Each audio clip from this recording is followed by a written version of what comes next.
Merci infiniment de votre présence. Claire Burger, tu voyages beaucoup avec ton film qui vient de sortir et qui a beaucoup de succès. Et donc, tu es juste une journée de passage à Genève. C'est ton 3e long métrage. Merci beaucoup d'avoir fait le détour. Merci de cette invitation. Ça marche. Oui? Ok. Tu vas être traduite par Anne Leclerc, que je remercie. Elle va parler donc en portugais. Jennifer Prince, tu viens de Sao Paulo, du Brésil, tu es illustratrice et tu comprends là jusqu'ici à peu près.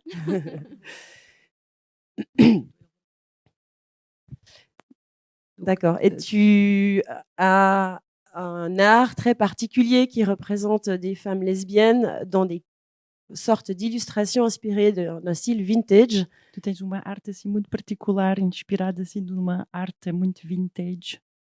Voilà, avec donc, vous le savez peut-être, 360 000 followers sur Instagram. E tu tens 360.000 followers no Instagram. Donc aujourd'hui, cette table ronde a pour but de dépasser le constat des lacunes des représentations des femmes lesbiennes dans les arts en général. Parce que ce constat, on le fait depuis longtemps, il est assez évident. Oui, d'accord. Ouais. Parce qu'une petite, voilà.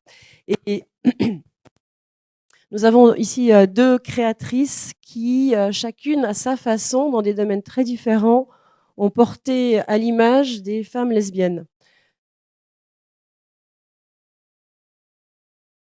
Voilà, merci. Claire Burger, tu as là, avec Langue étrangère, ton 3e long métrage.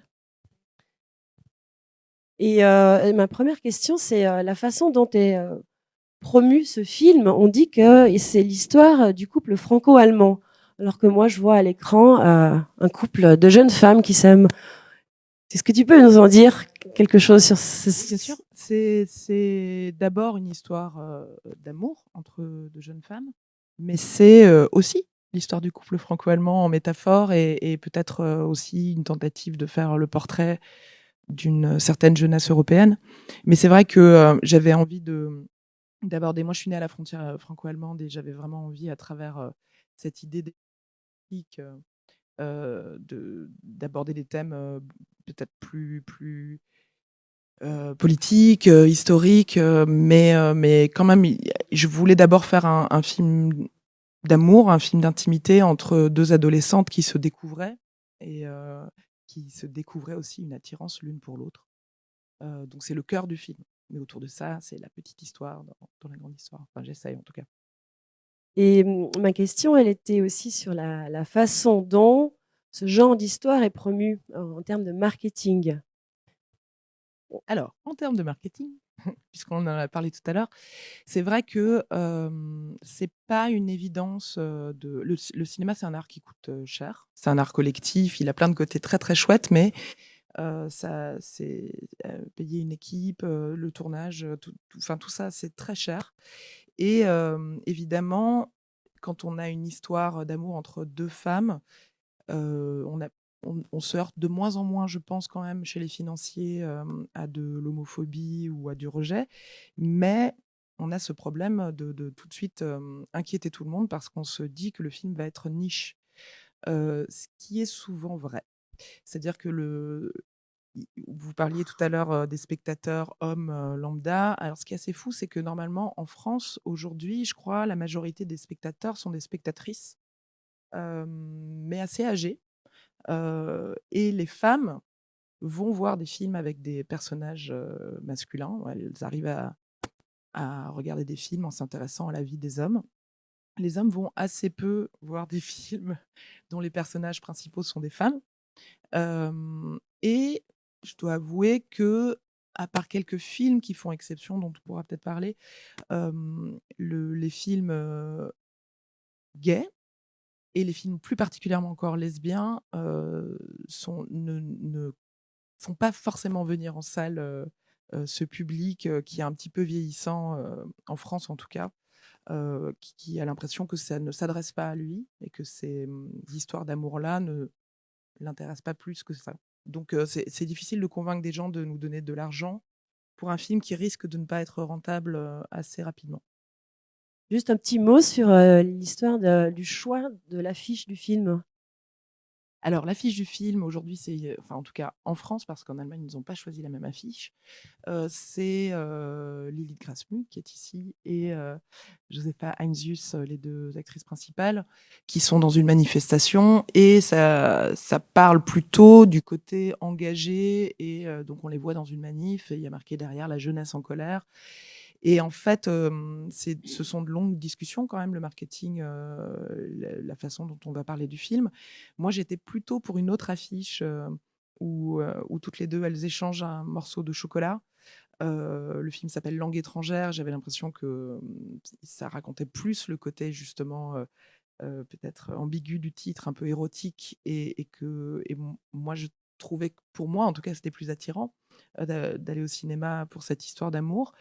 Et en fait ça a été débattu longtemps. Finalement avec les événements politiques en France, ça avait du sens aussi de mettre plutôt en avant la fiche politique. Je ne sais pas si ça n'a pas été une erreur quand même, au final. Et de toute façon, j'avoue que les gens de la distribution et du marketing étaient inquiets. C'est-à-dire une affiche avec deux jeunes femmes qui vont s'embrasser. Immédiatement, ils ont l'impression que ça va vraiment rendre le film trop niche. Donc voilà, ça reste une réalité aujourd'hui, en tout cas dans l'esprit des gens qui marketent les films et de fait, concrètement, dans les chiffres aussi, dans les entrées. Merci. Jennifer Prince, toi, au contraire, tu es une créatrice, disons, isolée. Oui, Jennifer, tu és uma criadora isolada, digamos. Tu n'es pas prise dans un système, une chaîne de production avec des impératifs commerciaux.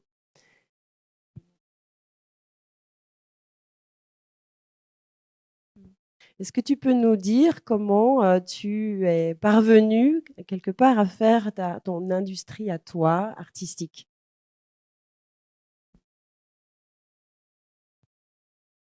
Na verdade, o início da minha carreira foi da minha carreira como ilustradora foi na parte comercial da ilustração, dentro do mercado comercial da ilustração. Donc, en réalité, le début de ma carrière a été en tant qu'illustratrice dans le secteur commercial. Perfeito. E eu tinha que conciliar o meu trabalho pessoal com o meu trabalho comercial. Então, eu passava a maior parte do meu tempo fazendo minhas ilustrações comerciais. E no final do dia, por exemplo, eu chegava em casa e começava uma ilustração pessoal. Donc, en fait, voilà, je passais plus de temps à faire des illustrations pour ce travail commercial et le peu de temps qui me restait le soir pour faire mon travail artistique. E aí, com o passar do tempo, conforme eu ia publicando essas imagens e deixando elas mais públicas através do Instagram, das redes sociais, o público foi se identificando com essas ilustrações, eu fui alcançando esse público. Et donc, j'ai commencé à publier ce travail personnel sur Instagram, sur les réseaux sociaux, et j'ai commencé à avoir un public. Já tem alguns anos, uns 2 anos, eu diria que eu consigo me manter só fazendo essas ilustrações pessoais, né? Que hoje em dia é parte do meu comercial, de como eu comercializo o meu trabalho. Et là, voilà, ça fait plus ou moins 2 ans que je peux me consacrer uniquement à mon travail personnel. Et donc, je suis devenue commerciale dans mon travail privé. Je sais que quand on va sur Instagram, sur ton compte, tu renvoies à des liens qui sont d'autres plateformes. Est-ce que tu peux nous parler de cette plateforme où tu as la possibilité de diffuser ton travail, ces différentes plateformes?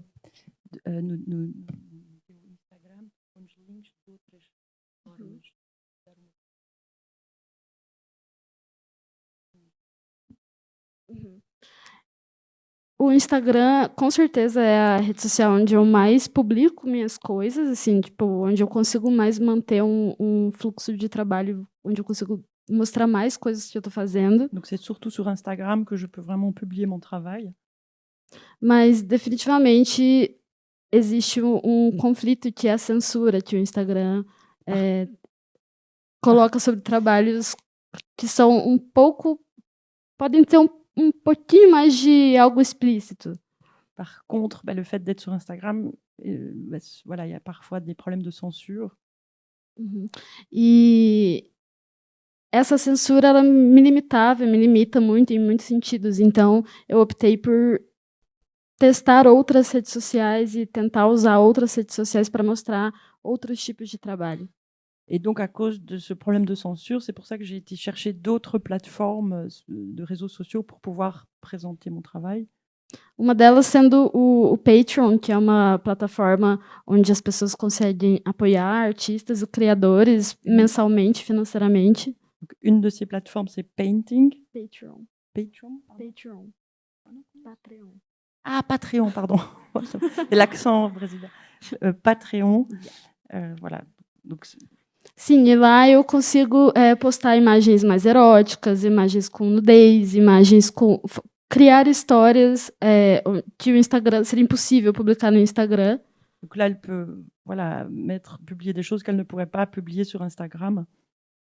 E a gente também acaba criando essa comunidade, assim, são pessoas com quem eu converso sempre que eu posto, e a gente troca bastante ideia, então é uma comunidade que se ajuda ali, e elas me dão ideias, e eu devolvo em formato de arte para elas, então hoje em dia talvez seja a minha plataforma preferida de criar. Donc aujourd'hui, c'est vraiment la plateforme que Jennifer préfère, Patreon, parce que non seulement elle peut publier plus librement, mais elle crée aussi une communauté de personnes qui la suivent.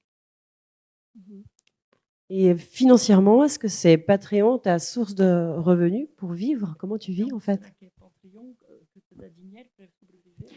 Em parte, assim, hoje ele me financia em muitos projetos que eu preciso fazer e que exigem um gasto, projetos mais tradicionais que eu ainda não trouxe a público, eles estão localizados mais no Patreon.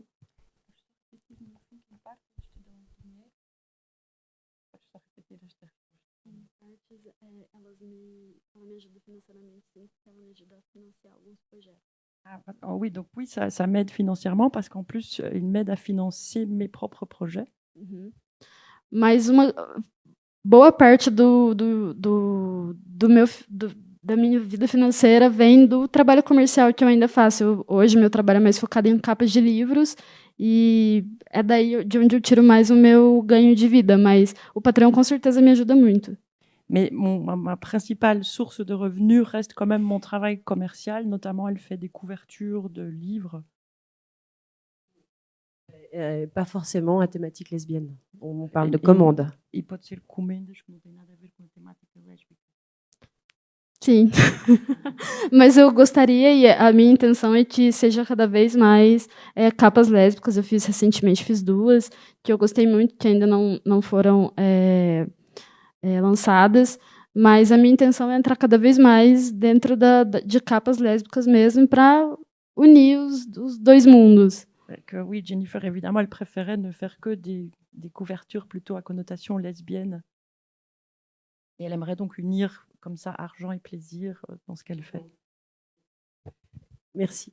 Claire, toi, pour écrire un film, ton premier film 2014, là on est en 2024, ton premier long métrage, donc ça prend énormément de temps, mais comment on survit en tant que cinéaste et puis comment on développe un film avec 2 personnages lesbiens?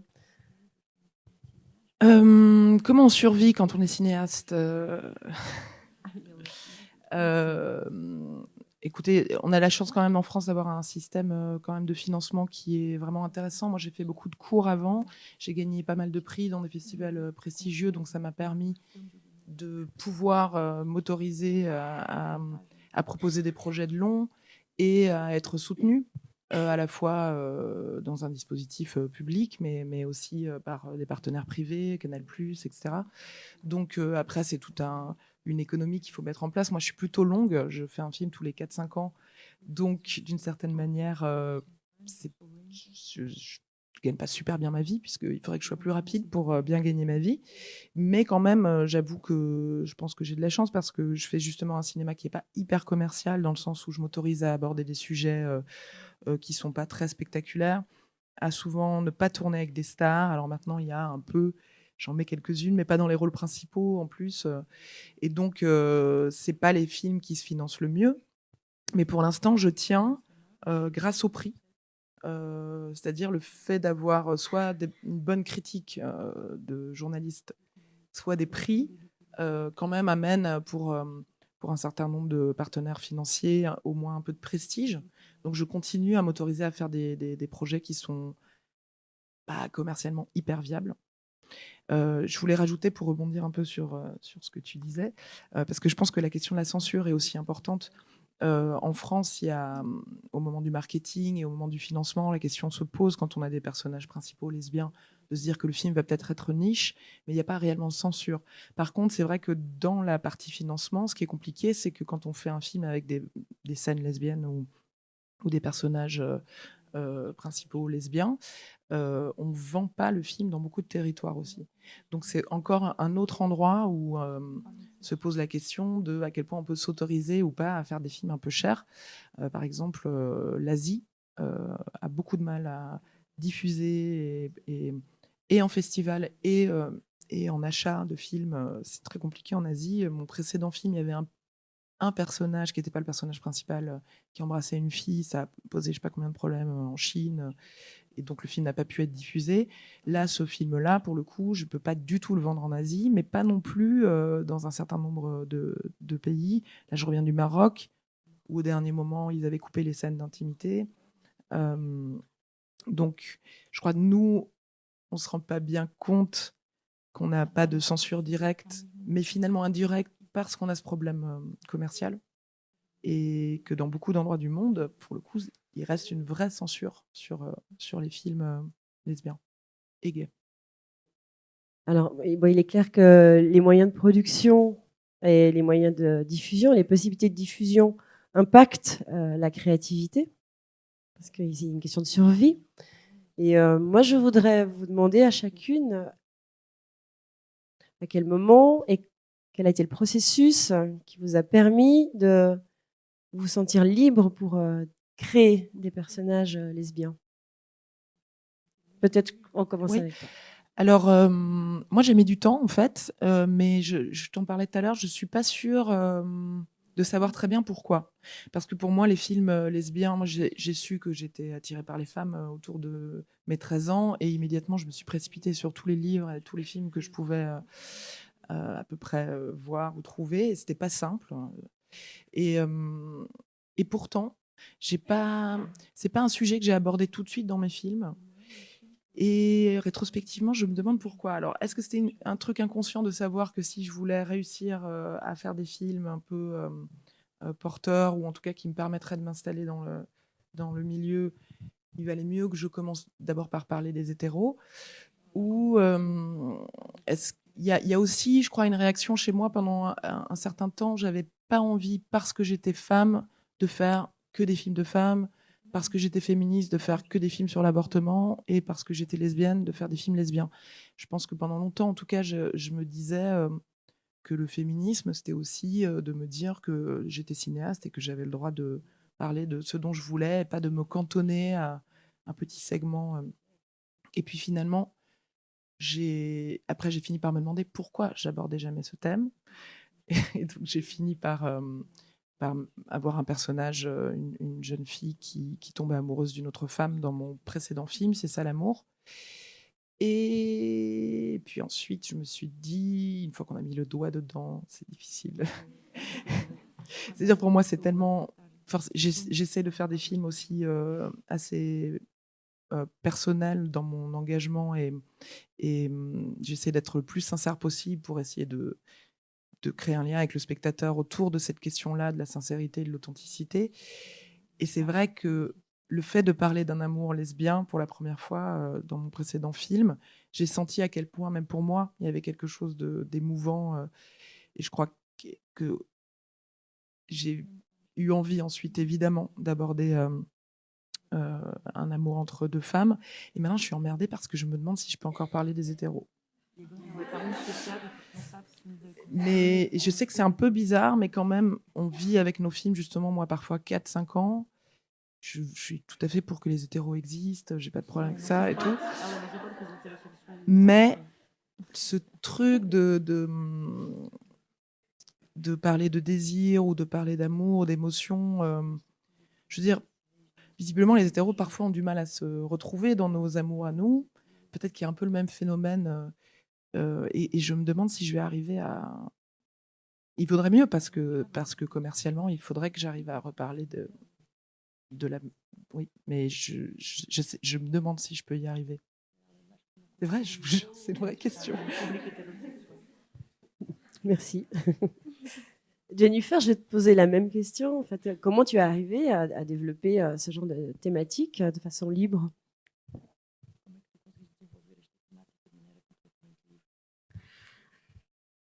Eu acho que é talvez pouco similar à jornada dela. C'est un peu comme pour Claire. Eu também comecei. Eu venho de uma cidade muito pequena no interior do Brasil. Moi, je viens d'une ville très petite dans l'intérieur du Brésil. Então, viver de ilustração, desenhando mulheres lésbicas, mulheres que amam outras mulheres, era uma coisa surreal para mim. Oui, donc déjà vivre de l'illustration dans un petit village, mais en plus de l'illustration faite par une femme lesbienne, c'était déjà assez compliqué à la base. E depois, conforme eu comecei a ilustrar, eu comecei a expor os meus pensamentos, as minhas questões de uma forma mais pessoal, eu fui vendo que essa possibilidade ela existia. Donc, quand elle a commencé à simplement illustrer, ce qu'elle avait vraiment envie d'illustrer, elle a commencé à voir que cette possibilité existait. E aí, eventualmente, eu comecei e não parei mais. Foi mais ou menos dentro do mesmo sentido dela, de começar e não conseguir ver, não conseguir pensar em outra coisa. Assim. Et un peu comme pour Claire, plus elle faisait vraiment librement ses illustrations, plus elle savait plus faire autre chose que vraiment ce qu'elle a envie d'illustrer. On va peut-être voir une illustration et puis j'aimerais que tu me parles de l'histoire du processus de création. Comment on est arrivé à cette image-là?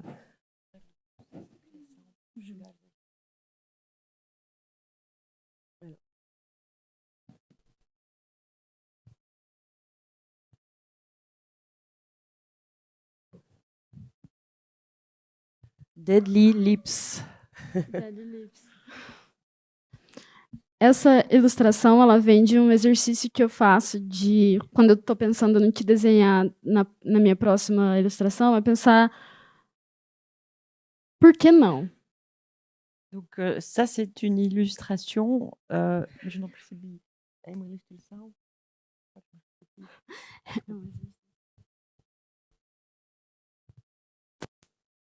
et en fait, ça part de mais pourquoi pas en fait? Pourquoi pas partir là-dessus? E eu estava estudando sobre cowboys, sobre western history. Et comme elle était en train d'étudier sur les westerns, les cowboys. Eu comecei a imaginar como seria se duas mulheres de repente fossem inimigas que se apaixonaram e aí elas começaram a viver o romance. Eu comecei a viajar nessa história e aí eu comecei a desenhar e pensar em situações pensar em cenas que eu poderia captar e mostrar essa relação delas. Donc là, par exemple, elle avait imaginé comment est-ce que deux femmes qui pourraient peut-être être des ennemies ou qui pourraient aussi s'attirer. Donc, elle part de cette idée.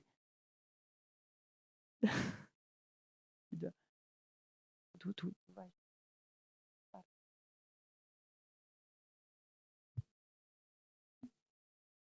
Voilà, en fait, c'est à partir de là qu'elle commence à voyager sur cette idée.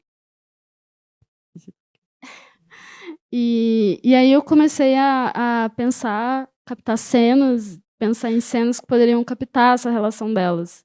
Donc elle imagine voilà, des scènes précises par rapport à cette imagination qu'elle a. E aí eu penso, quando eu estou fazendo uma ilustração, eu penso muito no movimento das mãos, porque eu acho que as mãos, elas falam muito. Et donc dans ces illustrations, quelque chose qui est très important, c'est les mains. Parce que les mains des personnages c'est très parlant dans une illustration. E aí eu queria que, de alguma forma, elas estivessem em cavalos diferentes, montadas em cavalos diferentes, mas se tocando de alguma forma, que fosse um toque mais urgente.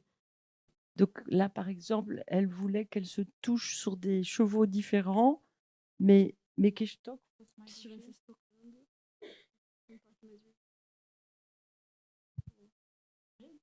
Ah, que ce serait, waouh, qu'en fait, oui, c'est beau, mais non, qu'en fait, voilà, que ce serait un toucher urgent.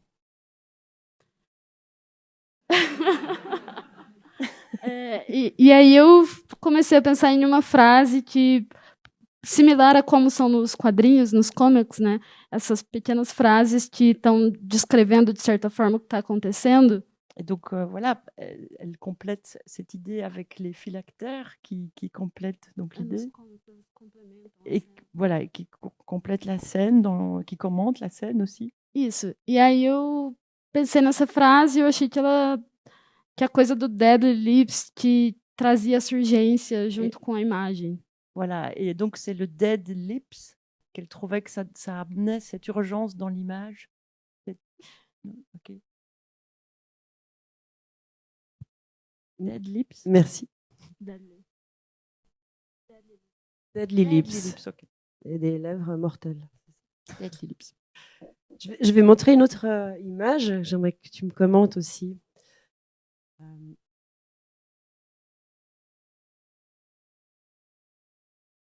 Et là, on est aussi dans un domaine un peu fictionnel, mythologique. Est-ce que tu peux nous parler de la création? Parce que tu as toute une série de sirènes comme ça qui sauvent des pirates.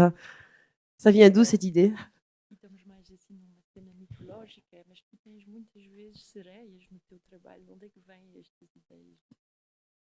A primeira ilustração de sereia que eu fiz, ela fazia parte de um desafio no Instagram, que é o Marmay. Donc la première sirène qu'elle a créée, c'était à partir d'un défi qu'on lui avait fait sur Instagram, dont la thématique c'était Mermaid, donc la sirène. Isso, que os ilustradores eles fazem ilustrações com essa temática. Então a minha primeira foi seguindo essa temática. Donc ma toute première illustration, puisque la demande était de partir du thème Mermaid, donc ça a été une sirène. Mas eu amei fazer, porque eu acho que entra justamente nesse exercício que eu falei de você imaginar as possibilidades. Et donc là, après je pars, comme je vous l'expliquais, moi, à partir d'un thème précis, j'imagine plein de possibilités à partir de cette idée. E aí eu comecei a ilustrar sempre que possível, sempre que eu tenho alguma nova ideia, eu comecei a fazer essas sereias, porque eu acho que elas brincam muito com essa ideia de um tema normalmente bem heterossexual, heteronormativo, e trazer isso para o contexto lésbico. Et comme justement, elle, ça lui a donné beaucoup d'idées parce que pour elle, le thème de la sirène, c'est un thème assez hétéronormatif. Et donc, elle aimait bien justement mettre ce thème dans un autre contexte plus lesbien, le dévier le thème. Nos contos, né, geralmente as sereias elas não resgatam os piratas, elas afundam os navios com os piratas e afogam eles, né?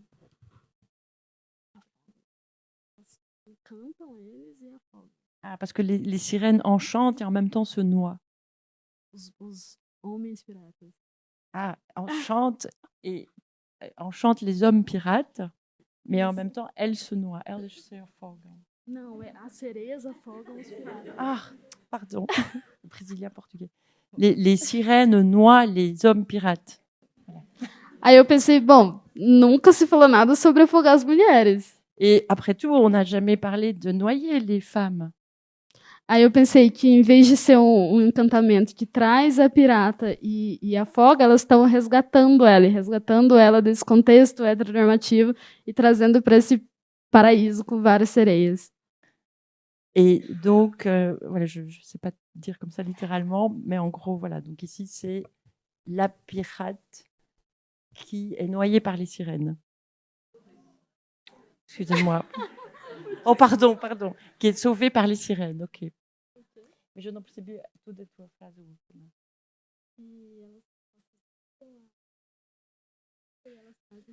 Ah, ok. Donc en fait, elles enchantent la pirate et elle l'extrait de l'eau. Dans ce paradis de multiples sirènes. Excusez-moi, c'est que l'accent brésilien parfois est très divergent de l'accent portugais. Tes sources d'inspiration sont ici la mythologie, ailleurs le western, mais tu as aussi des sources d'inspiration beaucoup plus intimes Tu tens fontes de inspiração muito mais íntima. Aqui foi o western, mas tens fontes mais íntimas de inspiração. et personnelles. Donc, et on va voir une illustration de toi qui, dont tu nous as dit qu'elle était inspirée de ta propre expérience.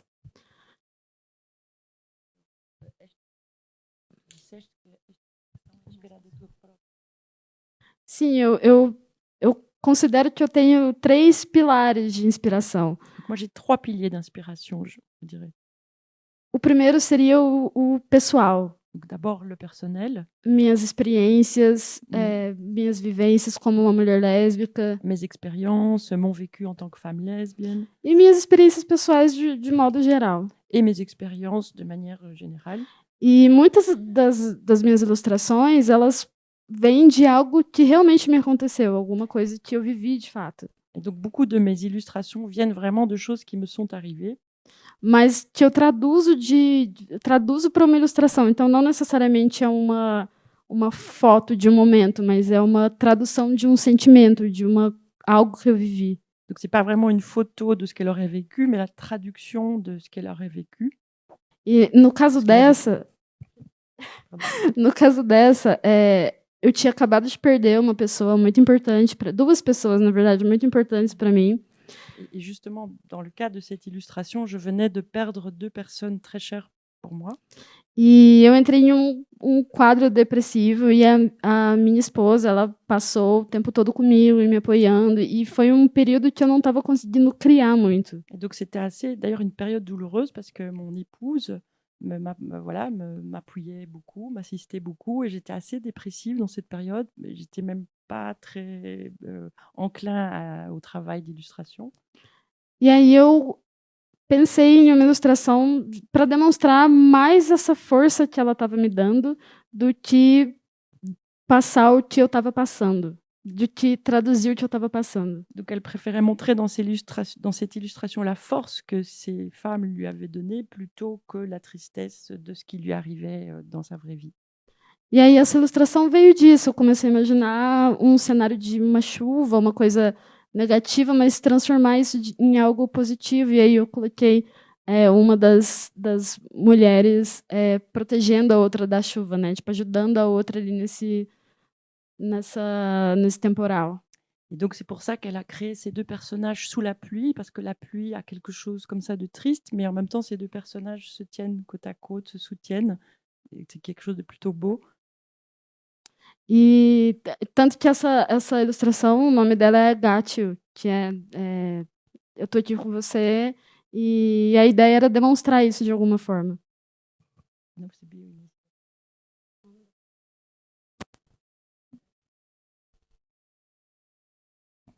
Ah.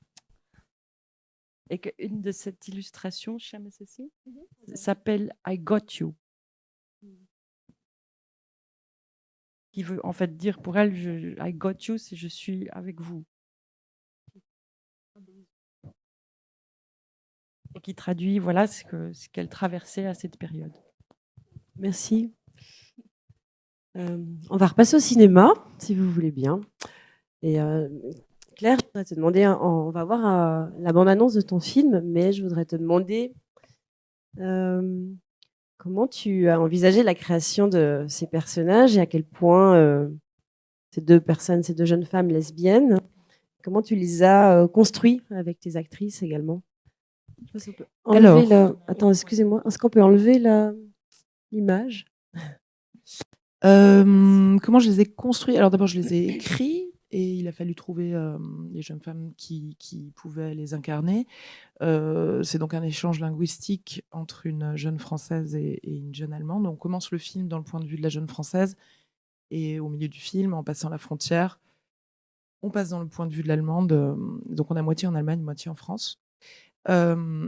Et je voulais aborder beaucoup de thèmes. D'abord, la grande anxiété, comme je disais plus tôt. Je voulais faire un portrait aussi de la jeunesse contemporaine, donc de parler un peu de à quel point grandir dans le monde tel qu'il est aujourd'hui était probablement impactant pour la santé mentale, parce que dans ma famille, il y avait beaucoup de jeunes gens qui allaient très très mal. J'ai commencé à écrire pendant le Covid, donc il y avait une grande souffrance. Et assez vite, quand j'ai développé cette histoire d'amour, en tout cas cette intimité, il fallait que je trouve aussi des jeunes femmes qui étaient d'accord pour jouer des jeunes lesbiennes. J'étais pas hyper inquiète au départ sur cette question-là, parce que j'avais un peu confiance dans la jeune génération d'actrices aussi pour être assez ouverte sur ces questions-là. Mais c'est vrai que sur le précédent film, j'avais eu des actrices très jeunes qui avaient moins de 16 ans. Et je me rappelle qu'au casting, quand même, la question de l'homosexualité de ce personnage qui embrassait une fille, je tournais pas à Paris, mais dans le nord-est de la France, ça avait été parfois un peu compliqué avec certaines jeunes femmes. Quand j'ai trouvé enfin les actrices pour incarner ces deux rôles, donc Lilith Grasmug et Josepha Anzius, j'ai eu le sentiment en tout cas que pour elles, ce n'était jamais une question de est-ce que oui ou non elle pouvait ou pas embrasser une femme. Voire même ça n'avait pas l'air d'être une question de se demander si elle pouvait désirer une femme. Ce qui, je trouve, était inspirant aussi pour. Dans ce film, j'essaye aussi de décrire comment peut-être cette nouvelle génération, ou en tout cas certains jeunes, sont plus à l'aise avec la fluidité du désir. Donc, dans le film, d'ailleurs, l'homosexualité, ou en tout cas la découverte du désir pour une autre femme, n'est pas un problème en soi. C'est pas un sujet qui vient tout à coup prendre le pas sur tout le reste. Parce que tout à coup les parents seraient pas d'accord ou parce qu'elle le vivrait mal. Ce désir arrive et il est vécu dans le film assez simplement.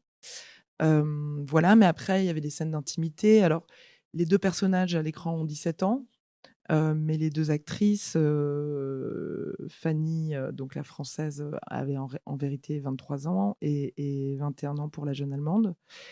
Et les scènes, je ne veux pas spoiler le film sur sa partie intime, mais il me semblait, moi, on m'a proposé assez vite, la production a parlé de coach d'intimité, je l'ai proposé aux actrices. Il y en a une qui était intriguée par l'idée, mais l'autre qui n'avait pas envie qu'il y ait d'intermédiaire entre moi et elle sur ces scènes-là. D'autant que c'était pas des scènes par exemple, de la vie d'Adèle, quoi. C'était j'avais envie à la fois que ce soit fort en intensité, en émotion et en sentiment. Mais la question de la sexualité, c'est pas qu'elle me fait peur, mais c'est que j'ai eu le sentiment quand même, au-delà des questions de female gaze, etc., de quand même avoir beaucoup vu des films où je me demandais pourquoi on me montrait les scènes d'intimité. Parce qu'elles apportaient pas forcément nécessairement quelque chose à l'histoire. Parfois, la sexualité est très importante dans un film et parce que elle fait partie du sujet, mais parfois, oui, on a vraiment l'impression qu'on. Enfin, bon, il y a de moins en moins de films comme ça, quand même. On voit finalement moins de sexualité à l'écran aussi. Tout ça pour dire que, donc, j'avais l'impression que 2 jeunes femmes qui avaient la vingtaine et qui étaient politiquement à gauche et qui étaient ouvertes sur les sujets de désir de notre communauté, il n'y avait pas nécessairement besoin de coach pour des scènes qui n'allaient pas aller très très loin. Après, on les a quand même préparées ensemble. Je leur ai montré des films qui m'inspiraient, dont des films comme Mulholland Drive ou les films de Joachim Trier, où il y avait des scènes de femmes qui se désiraient. Pas tellement parce qu'il fallait qu'elles voient des femmes pour être capables de comprendre ce que c'était le désir, mais plus parce que ces scènes-là m'avaient inspiré moi.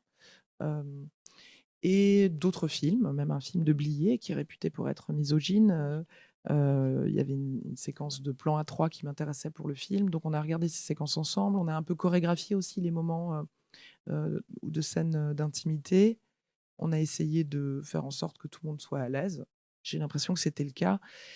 Quand on a tourné les scènes, d'ailleurs, je pense qu'elles avaient tellement attendu les scènes d'amour.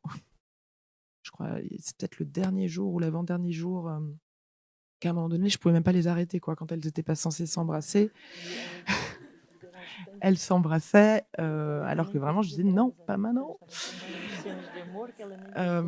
Voilà, donc j'ai eu l'impression, en tout cas, que pour les 2 actrices, je peux me tromper, il faudrait leur poser la question d'ailleurs, mais que en tout cas, le sujet d'embrasser une femme, je crois, n'était vraiment pas un problème. Et on a parlé aussi un peu en préparation, de l'importance aussi de ce que ça pouvait être la représentation pour notre communauté. Et je crois que et Lilith et Josepha éprouvaient aussi, enfin, comprenaient et se sentaient concernées par l'idée que c'était important, la représentation d'un couple de femmes. Et j'ai l'impression que c'était aussi une motivation à faire le film à certains instants, de se dire qu'il fallait aussi montrer ces amours-là. Merci. On aura l'occasion de converser avec toi, Claire et Lilith, à l'issue de la projection de Langue étrangère tout à l'heure, et encore demain. Tu ne seras plus là, mais je crois que tu seras encore là. On va tout de suite voir un extrait, si on peut juste changer. Voilà. Alors, oui, peut-être. C'est pas un extrait, en fait, c'est la bande-annonce. Désolée pour la lumière, mais ça ira. There are some subtitles, so I don't know. Les nuages. Quel genre? Volk. Der Volk. Non, die Wolke. Volk, c'est le peuple, das Volk. Et le nuage, die Wolke. Die Wolke. Ton genou? Neutre, das Knie. Fuß. Die Fuß. Non, c'est masculin, c'est der Fuß. Der Fuß. Oui. J'aime pas mes pieds. Ah mais pourquoi? Ils sont mignons, ils sont tout petits. Moi je descends moche, tu vois. Mais je suis comme ça. Et si ça plaît pas aux autres, je m'en fous. Ils sont pas du tout moches, tes seins. N'importe quoi. Proust, quel genre? Tes Brust.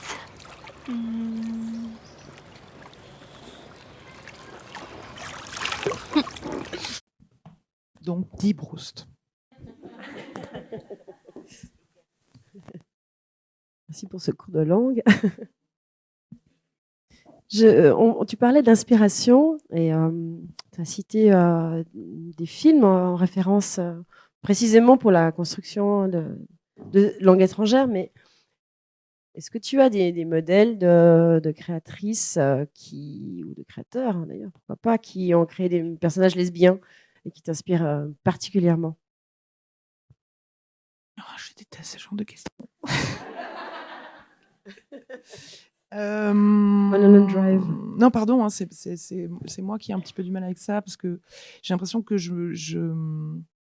j'ai des influences, j'ai été remplie de plein de choses, mais pour moi, c'est difficile de toujours mettre exactement des noms, et non, je pense que des personnages lesbiens, j'irais plutôt ouais, du côté de la littérature, mais pour le coup, en BD, j'aurais dit Alison Bechdel, ou quand j'avais 13 ans et que j'ai découvert que j'aimais les femmes, j'étais à fond de Basic Instinct, ou je sais pas, mais il y avait pas tant de personnages lesbiens que ça. Je pense à La fiancée du pirate, je pense au fond, au cinéma, quand même, il y en avait vraiment pas tant que ça. Et évidemment que ma génération, en tout cas, ben, j'étais trop contente quand il y a eu Bound, j'étais trop contente quand il y a eu One Night is Falling, même si c'était pas un super film. Et donc, je pense qu'il y avait un manque, en tout cas. Aujourd'hui, je me suis construite en tant que femme lesbienne. Je pense que j'en ai probablement moins besoin aussi, même si je suis toujours assez contente quand je vois un film comme Carole, ou quand je vois Thelma de Joachim Trier. Voilà, je pense que c'est surtout, j'imagine que c'est toujours le cas, mais c'est très important au moment où on construit aussi sa sexualité, de la voir représentée, de voir que ces émotions-là et ces sentiments-là existent ailleurs, et qui sont OK, qui peuvent être beaux et qui peuvent être dramatique, enfin, mais je dois dire que malheureusement, le cinéma qui m'a le plus construite, c'est le cinéma hétérosexuel. Je dirais, mais malgré tout, il y a tellement de personnages magnifiques de femmes au cinéma que tout mon homo-érotisme aussi, il avait lieu en regardant des actrices et en voyant des femmes aimées et désirées. Et après, il restait pour moi la possibilité d'imaginer que j'étais l'homme que je voyais à l'écran. mais je crois pas avoir de... Si, peut-être Les Lèvres rouges, un film belge qui est un peu dingue, avec Delphine Seyrig, ou voilà, ou alors, oui, évidemment, Les Prédateurs, avec Deneuve.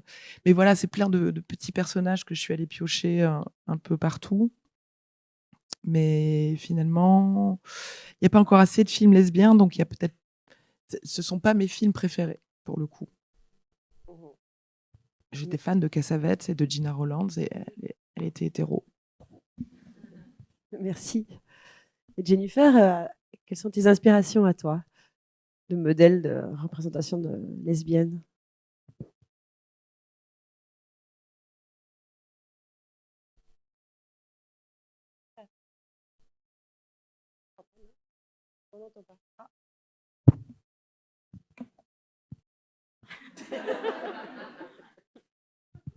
Il a plus de batterie.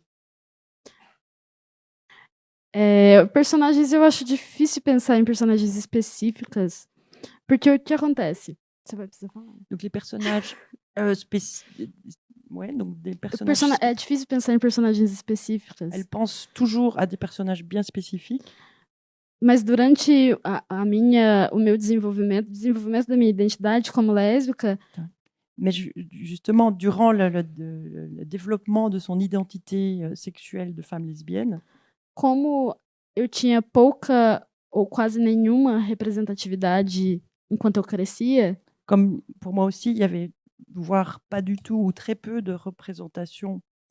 eu comecei numa caçada de mídias lésbicas e comecei a consumir tudo que eu encontrava. Et donc, elle a commencé à faire une espèce de chasse de personnages lesbiens et elle consommait tout ce qu'elle trouvait.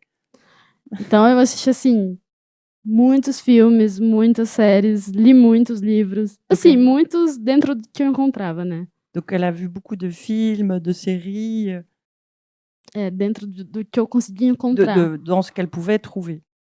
É que proporcionalmente a mídia hétero era bem pequena, claro. Oui, parce que proportionnellement, le média hétéro era bem menor. Est évidemment beaucoup plus large. E alguns filmes, o primeiro filme, eu tive a sorte de que o primeiro filme lésbico com uma história lésbica que eu assisti foi Imagine Me and You. Donc le premier film que j'ai vu, le film lesbien, c'est Made in Me and Imagine Me and You. Ah, pardon, je connais pas ce film. Imagine Me and You. E eu fiquei tão feliz quando eu assisti esse filme. Et j'étais tellement heureuse quand j'ai vu ce film. Porque eu falei, meu Deus, é isso. Tipo, elas têm uma história positiva, né? Uma história com um final feliz. Voilà, elle dit, mais en plus, c'est un film avec une happy end. Elle s'est dit, c'est vraiment ça, quoi. C'est ça que je voulais voir. Aí, logo em seguida, eu fui assistir um filme com a mesma atriz. Et tout de suite après, eu fui assistir um filme com a mesma atriz. Tout de suite après, elle a assisté à un film avec la même actrice. Que chama Lost and Delirious, em inglês. Qui s'appelle Lost and Delirious. Ah oui, oui. E o final é terrível, é muito trágico. Mais par contre, la fin est affreusement tragique. Então eu fiquei traumatizada, totalmente. Ça l'a totalement traumatisée. Mas com certeza foi um filme que me marcou muito também, né? Porque ele é, em muitos aspectos, ele é muito bonito. Mais le premier film, o Lost and Delirious. Mesmo tendo um final péssimo. Même si la fin est affreusement tragique, c'est aussi un très bon film. E me marcou. Qui l'a beaucoup marqué.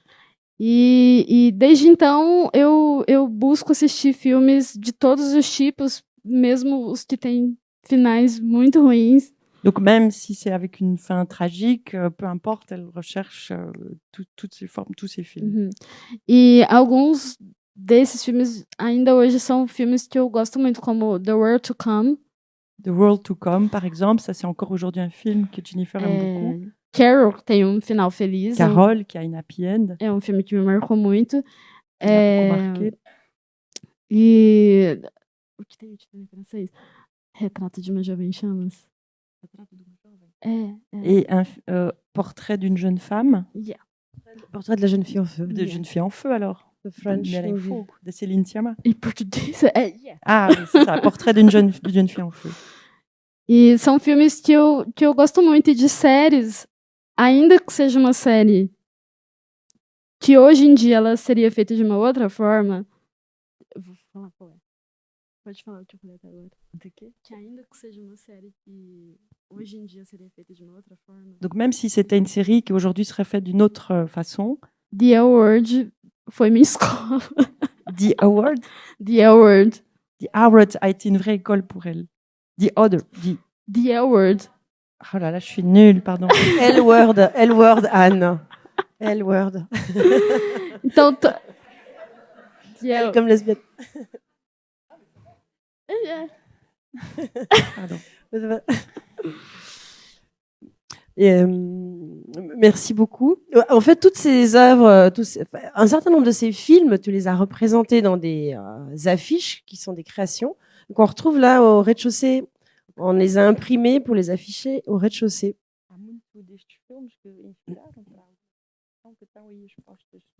Verdade, sim. Justamente os livros, os filmes que me marcam muito acabam sendo uma fonte de inspiração para mim. Seria o segundo pilar, né? Eu mencionei 3 pilares, as mídias lésbicas são o segundo pilar. Donc oui, les films qui m'inspirent beaucoup souvent se retrouvent dans une de mes illustrations. D'ailleurs, je tiens à remercier énormément Jennifer Prince pour sa création. Elle a quand même fait une création pour Everybody's Perfect, spécifiquement, que vous voyez dans le hall là, et dans les escaliers. Merci.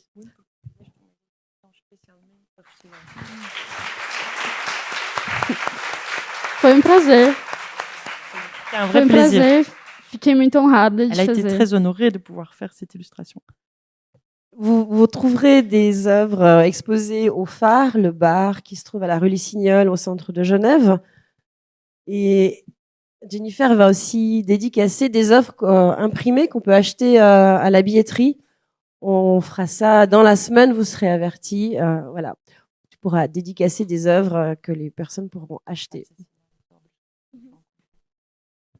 Je voudrais vous passer la parole si vous avez envie de vous adresser à Claire Burger ou Jennifer Prince.